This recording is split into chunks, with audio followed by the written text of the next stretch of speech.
Welcome back to the channel and welcome back to another quick pick prediction video. In this video, I'll be predicting the bantamweight bout between John Matsumoto versus Dan Argueta. And how do I feel about this one right here? Is I'm going low confidence Dan Argueta to beat John Matsumoto. Yeah, I think John Matsumoto is a solid talent. This is very much a pick and fight. It's the reason why John Matsumoto is his favorite, but I'm going Dan Argueta.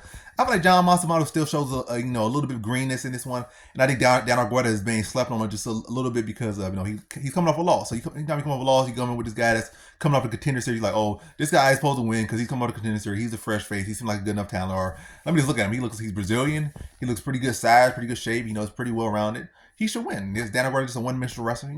I could see it. But when I look at John Matsumoto, I feel like he's a little bit green. Like, he got experience. Matter of fact, he might even have more fights, but I feel like he's a little bit green at this level. And I feel like Dan Argueta, again, being a little bit slept on this one. I feel like John Matsumoto, a lot with his striking. I feel like his striking is so impressive. I feel he has a good mold. Like, you could say a guy like, they'll have a good mold. You could see later on they go on to be this phenomenal talent, but you can look at him at this level right now. He's more so, I would say he's this or that. I would say he's a good mold. Like, I can see where he's striking at now and where he could be, the improvements he can make, and then all of a sudden, he can be one of the best strikers in the weight class, one of the best overall fighters, a future champion potentially.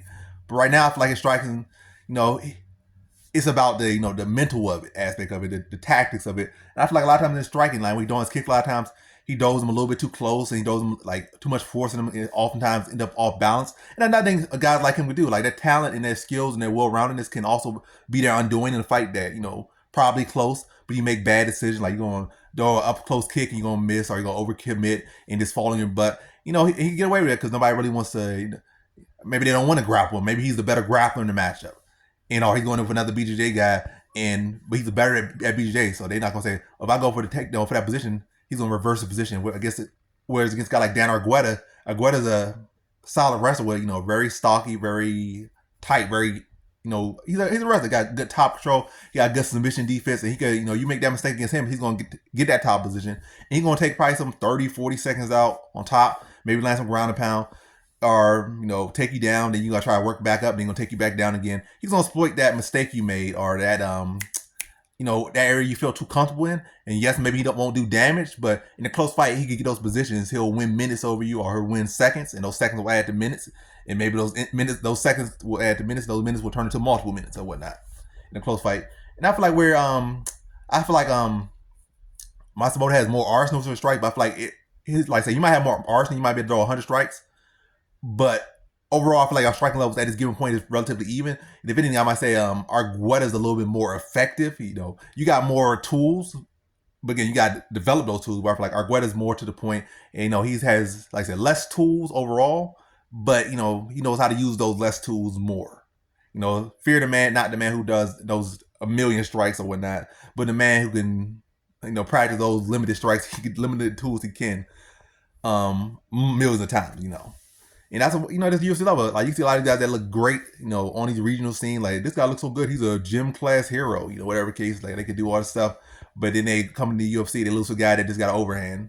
D1 wrestler with overhand, or I don't know, kickbox with some good takedown defense and a calf kick or something, and a big hook or something. They lose to guys that got very simple things. Like, it's simple, what they're gonna do, but they do it to you every single time because that's all they do. But yeah, you get enough what I'm saying. But yeah, I feel like Matsumoto's a little bit green. He might have a little more fights, but I feel like his experience at a high level, I feel like there's openings. I feel like Argueta can capitalize on them when Matsumoto overcommits on kicks, and it oftentimes end up on his butt because he's throwing them. He's comfortable there. Like, hey, I'm on my butt, but I could work off jiu-jitsu on my back. Most time people are not going to engage him. They are to spot right back up.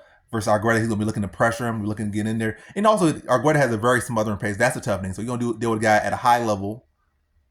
The best opponent you have fought thus far, who's going to look to be up on top of you, going to look to wait for you to make a mistake, or force you to make a mistake just by being aggressive.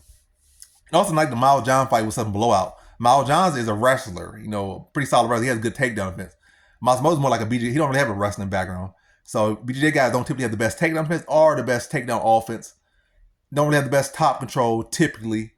They're more floaty type of guys. So you get a stocky wrestler who's going to be getting those takedowns on you. You're actually going to be comfortable getting those positions. We try and maintain guard, try and attack submissions. But we get a sturdy wrestler with a good top base, and good knowledge of the game. Also, stalking, he got no neck, so he can't really work. And he got little short arms.